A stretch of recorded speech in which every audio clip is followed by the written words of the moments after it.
Minnesota is the land of 10,000 lakes, and this is the city of Detroit Lakes. The lakes are so critical to both northern Minnesota and to the identity we have here as Minnesotans. Yet our lakes are under attack. We're at war with aquatic invasive species, and we're losing the battle right now. Some local groups like the Pelican River Watershed and the Lake Detroiters Association have stepped up to the plate, but they haven't necessarily gotten the support that I think they should get from some of our state agencies, mainly the Department of Natural Resources.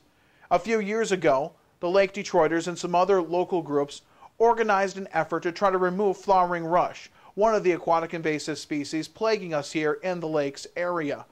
They were threatened with citations, with tickets, with possibly even arrest if they went in there to remove an aquatic invasive species.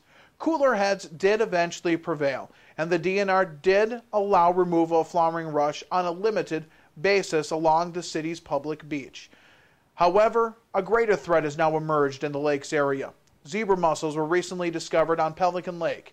Pelican Lake has the potential to be a super spreader lake. It's regarded as one of the most prestigious recreation and fishing lakes we have here in the lakes area.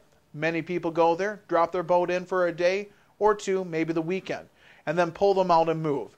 In just a few short years, it's disturbing how quickly zebra mussels have truly spread in Pelican Lake, and how long before that makes its way to Detroit Lake and other lakes. Even Gull Lake in the Brainerd Lakes area has now also, in the last year, had zebra mussels been discovered on that lake.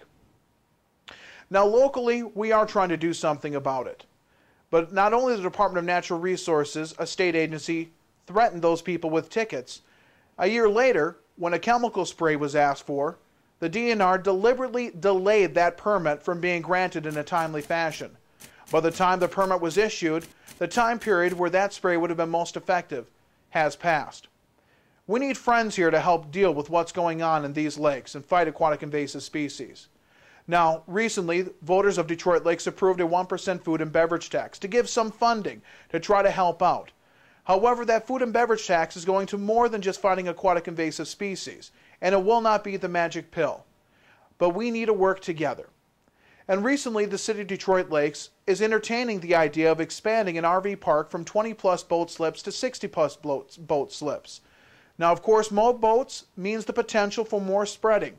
But as long as we have education, which I think is going to be the key on how to deal with aquatic invasive species, especially if you've been in a body of water that you know had aquatic invasive species, we've got a chance to win this battle and continue.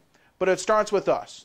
It starts with us locally, because looking at the state right now, there's no help coming down the road.